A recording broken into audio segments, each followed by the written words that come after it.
ऐसी स्थिति आती है कि बस निराश होकर के उपासक अब क्या करें, अब क्या क्या हो सकता है, कोई मेरा नहीं, कोई, अरे कोई तो बोले कि मैं सही चल रहा हूं, कोई तो बोले ठीक हो, जिसको देखो वही प्रतिकूलता प्रतिकूलता। क्योंकि सुख में, अनुकूलता में संसार का संबंध दृढ़ होता है, इसीलिए कृपालु हरि उसे सुखानुभूति संसार में नहीं होने देते, कहीं संबंध दृढ़ नहीं होते, केवल कृपा ही कृपा दिखाई देती। जब वो ऐसी ऊंचाई पे पहुंचता है, लौट के देखता है कि ये तो केवल हरि कृपा थी, नहीं एकदम सीधी चढ़ाई और ऊपर से काई, कैसे हम चढ़ सकते थे, ये तो केवल ऐसा हुआ कि आंख खुली और चढ़ गए, प्रयास ही नहीं हुआ, ये तो केवल कृपा ने किया। उस समय वो केवल प्रभु की मधुर मधुर कृपा का अनुभव करके रोता रहता है। जो उपासक कृपा पात्र होता है उसकी दशा इस रूप में पहुंचती है। सच्ची मानना, कृपा ही बदलती। एक उपासक परिचय के, बढ़िया सुंदर परिवार, अच्छी अर्थ की प्राप्ति की व्यवस्था, और जैसी भक्ति करनी चाहिए वैसी भक्ति कर रहे हैं। अब कृपा उदय हुई, जिनके द्वारा परिवार का पोषण और अर्थ व्यवस्था होती थी, भगवान ने उनको अपने पास बुलाया।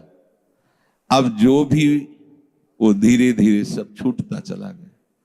अब अखंड वृंदावनवासी बैरागी स्वरूप भजन परायण प्रगट में देखने में लगा सब उजड़ गया, लेकिन आंतरिक वृत्ति से देखो तो लगा सब संभल गया। प्रभु ने कृपा करके कैसा संभाला कि अब कोई रास्ता ही नहीं रह गया, एकमात्र प्रभु का रास्ता रह गया। तभी तुम परमानंद में जा सकते हो, जब प्रभु की कृपा ऐसे घेर लेती, दिखाई देता घेर लिया कृपा ने। अब रोते रहो या चिल्लाते रहो, तुम्हारे रोने चिल्लाने का कोई वहां फर्क नहीं पड़ता। अभी मोह ममता में हो सकता है आपको दुख लगे, लेकिन जब आप उस कृपा का परिचय प्राप्त करेंगे तो मधुर मधुर उनकी कृपा मूर्ति का अनुभव करके केवल रोते रहेंगे। इसलिए मैं तुम्हें कहता हूं, तुम कभी इस मार्ग में निराश मत होना। मैं तुम्हें सच्ची अनुभव की बात बताता हूं, प्रभु जिस पर कृपा करके ऐसी विषम परिस्थिति देते हैं उसके साथ रहते हैं। ये बात पकड़ लो। जब तुम्हें सब छोड़ रहे हो, प्रतिकूलता घेर रही हो, अव्यवस्था घेर रही हो, तो तुम आसपास अनुभव करना वो है, क्योंकि वो ऐसे में छोड़ नहीं सकता। जब वो इतना बड़ा कृपा करके हमारे साथ महामहिम कार्य कर रहा है, माया मुक्त करने, वो जानता है कि बहुत कमजोर हैं, लड़खड़ा जाएंगे, इसलिए वो साथ रहते हैं, हरि साथ रहते हैं। और वो धीरे धीरे कहते रहते, मैं तुम्हारे पास हूं, डरना मत। संत रूप में, गुरु रूप में, शास्त्र रूप में वो समझाते रहते, डरना मत, मैं तुम्हारे पास हूं। सच सच वो अपनी गोद में ले लेते हैं ऐसे उपासक को, वो अपने अंक में ले लेते हैं। जिसको जगत से निराशा मिली वो हरि की गोद में बैठ जाता है। तो बलिहारी है ना ऐसी निराशा की, ऐसे दुख की। अब हम कभी भूल न करें, धन की प्राप्ति, कीर्ति की प्राप्ति, जगत में सम्मान की सफलता, इसमें कभी भगवान की कृपा का अनुभव न करें। ना करें, आज्ञा दे रहे, करें आज्ञा दे रहे, ठीक है। महाराज अम्बरीश अपने समस्त वैभव को स्वप्न तुल्य मानते थे, चरित्र में आया है, ठीक, उसका कोई महत्व तो नहीं होना चाहिए। दीनता, दुख, अभाव, निंदा, असम्मान, ये महामधुर मंगलमय भगवान की कृपा हुई है, इसे आदर पूर्वक स्वीकार करो। फिर ध्यान दीजिए, धन, मान, कीर्ति, जगत की प्रत्येक सफलता, अनुकूलता, इसमें कभी भगवान की कृपा को मत मानो। ये महापुरुषों के वचन है। दूसरे इसमें टिप्पणी कर सकते हैं कि भगवान की कृपा न माने तो इसमें क्या माने। ये भगवान की कभी कृपा नहीं हो सकती। वो अपने कृपा पात्रों को माया में नहीं फंसाते, इसी का नाम माया है। जब उसकी चित्त वृत्ति भगवदाकार होती तो स्वयं यश फैल जाता है, स्वयं सारे वैभव उसके चरणों में लौटते हैं, पर वो उसका आदर नहीं करता, अंदर से उसके प्रति मात तो नहीं रहता। ये अंदर की बातें हैं। दीनता, दुख, अभाव, अकीर्ति, निंदा, असम्मान, मधुर मधुर मंगल में भगवान की कृपा हुई है, इसको स्वीकार करो। यह है भगवान की कृपा। अब बोलो हमारे ऊपर भगवान की बड़ी कृपा है। अनुभव करो तुम्हारे ऊपर प्रभु की बड़ी कृपा है। जो इस मार्ग में अमुक प्रकार का अगर वास मिल जाता, अमुक अमुक प्रकार की हमारे को सुविधा मिल जाती, अमुक भोजन पद्धति से मिलता, अमुक प्रकार से लोग हमसे मिलते, अन्य अन्य सुविधाएं, तो हम समझे भगवान की कृपा है। ये अज्ञान है, कभी इसे अपने हृदय में आने मत देना। जब कोई आपको आदर से बुलाए, कोई सम्मान करे, तो आपकी दृष्टि में भी वो नहीं आना चाहिए, आंतरिक दृष्टि में। जैसे कोई हमें जिस गली में जाते हो गाली देता हो और हमसे द्वेष मानता हो, तो हम उस गली में भी नहीं जाना चाहेंगे, अहंकार होने के कारण।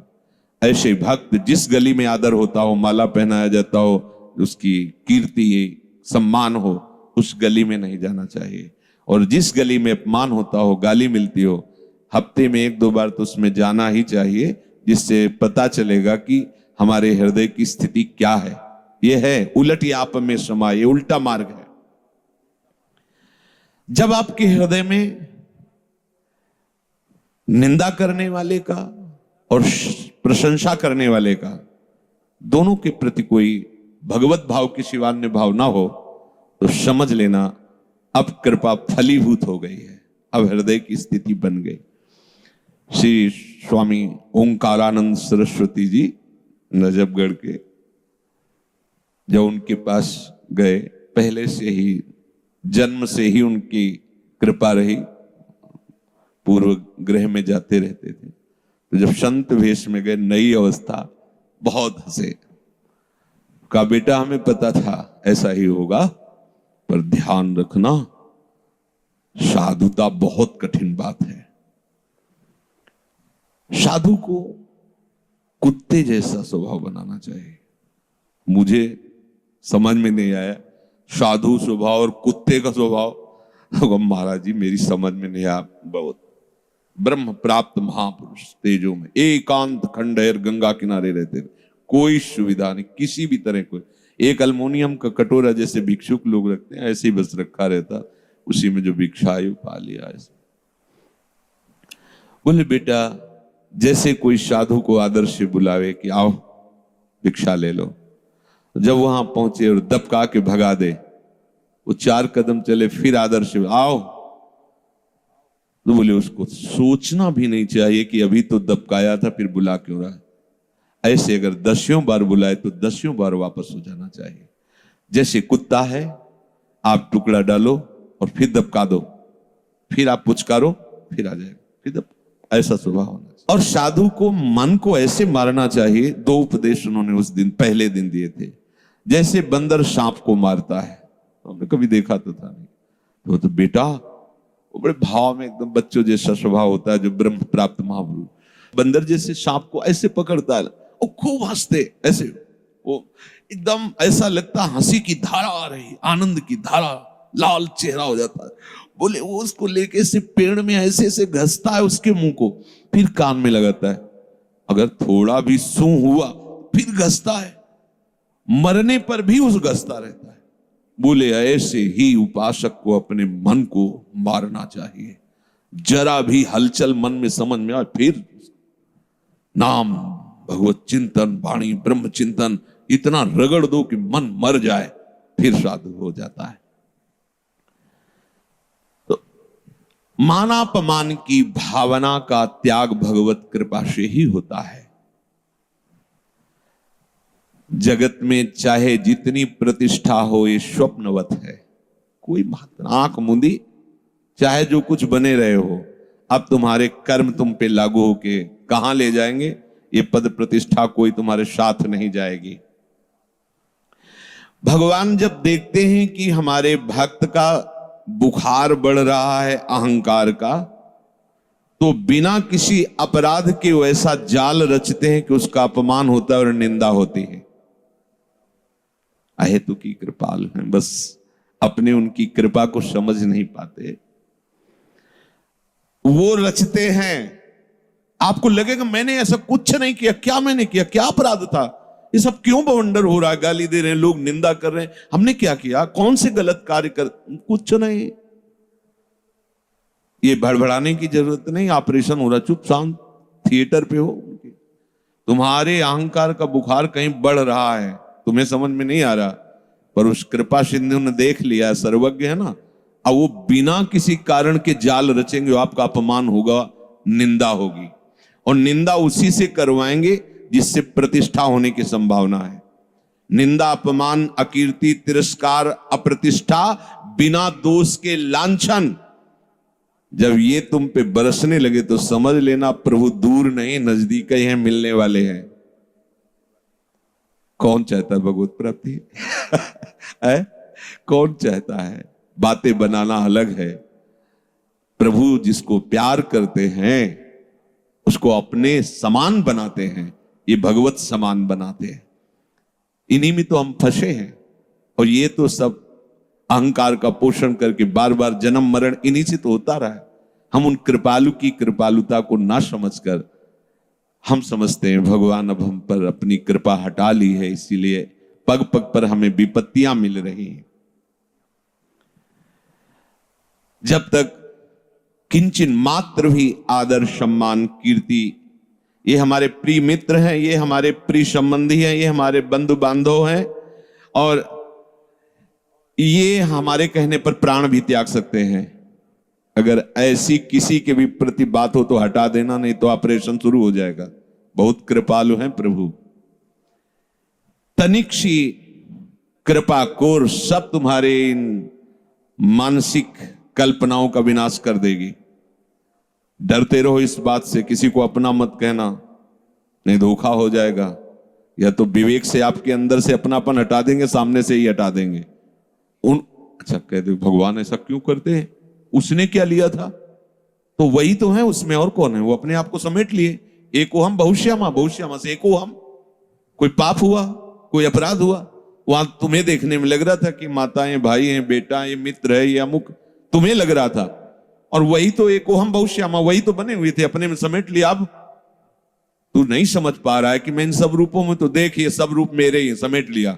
अब केवल हरिशरणम। अब जब लोग कहे कि अच्छा चलो भक्त के साथ से, लेकिन सामने वाले ने क्या किया था, तो सामने वाला प्रभु ही तो था, वो नहीं जान पा रहा है, इसलिए जनाने के लिए उसको अपने में लीन कर लिया, क्योंकि वही बने हुए थे। अब एक ही रह गए हरि, अब चल